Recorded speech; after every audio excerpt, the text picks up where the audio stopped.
A couple of months ago, I was in the park, alone, and thinking. Normally, I'd like to be thinking about the nature that surrounds us or any other pretty thing that life can offer, but on this particular day, I was stuck on one single subject. It was a weird subject, but it definitely was one. And that subject was the lack of Minecraft minigames on our server. And this led me to start working my gears off in my head and start drawing cool ideas I had. Of course, it took me a while to think about any Minecraft minigame that could potentially be acceptable, but that was the beauty of it, as I was getting to a point where could just pass without me even realizing that I'd been thinking of such a weird subject for the past hour and a half. But with time being a grace that sadly remains limited, I passed on and did something else with my day, which sadly brought me to completely drop the idea.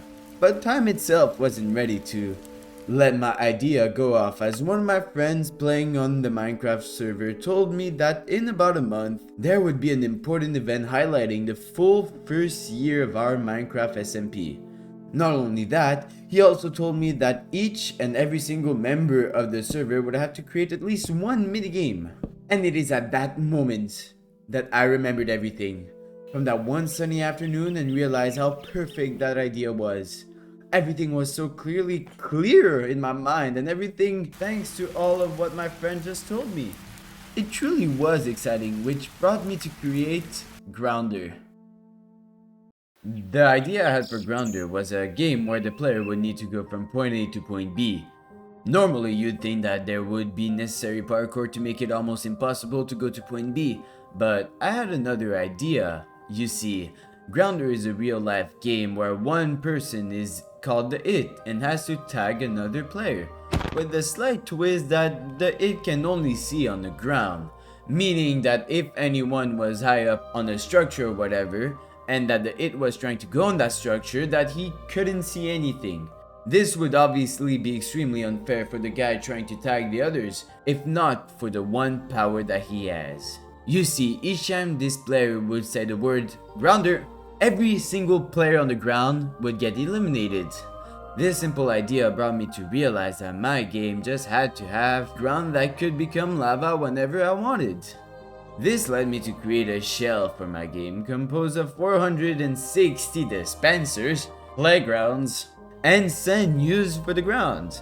I quickly found out that playgrounds were too big and linear for what I wanted to do, so I quickly phased the idea out for one where I'd use blades of grass and little cute flowers for safe places, which were better as they allowed me to make multiple paths towards one point as well as being easy to build. Not only that, I also changed the ground from sand to grass, as I thought that it would definitely be fitting the theme better than sand ever could. I mean, are there any flowers that really grow on sand? Grass was also better with redstone, which is my biggest problem with every single redstone / minigame related project. Of course, creating a shell for my game wasn't my biggest worry, it rather was the part where I'd have to add all the redstone. So, I started to design, and after 2 hours of pure pain, I found this gem of a contraption that would allow me to get lava in and out of all the dispensers at will. This contraption also made me realize that decreasing the number of dispensers from 460 to 230 was the only way to make this machine work without having the need to get a professional redstoner to help.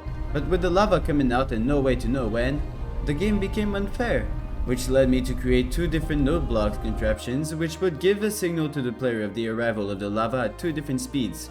One slower for the start of the game and one way faster to hopefully be able to catch the players off guard. With all of the parts built, it was now time to playtest. So I asked around and got these brave souls to test my game. They all helped me find a lot of big mistakes that I made and didn't realize was a problem, like the control room being in a stupid location, button being used instead of levers being more efficient, node blocks needing to move, and parts of the game being genuinely impossible. All of these changes are what makes this game good and playable for you guys. Which, if you don't know yet, there's a schematic file in the description just for you guys to try this game out. But playtesting wasn't the hardest part, as I now had to build it in survival. Building the game in survival mode was by far the hardest part, as I had to mine out a huge hole underground in order to be able to place the game inside. This alone took me 2 weeks of mining, but that wasn't my only problem, as resources like concrete needs to be converted, which was a problem that I solved by getting an agreement with Toasted Sausage to convert all my concrete in exchange of diamonds.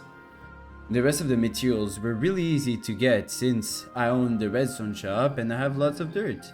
All of that led me to have a full product in hand that was used in the 1 year anniversary stream.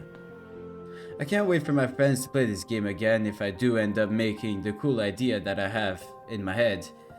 But yeah, I really enjoyed making this video, and thanks to everyone who watched it. If you feel like it, subscribe and comment on ways to improve this game to help me.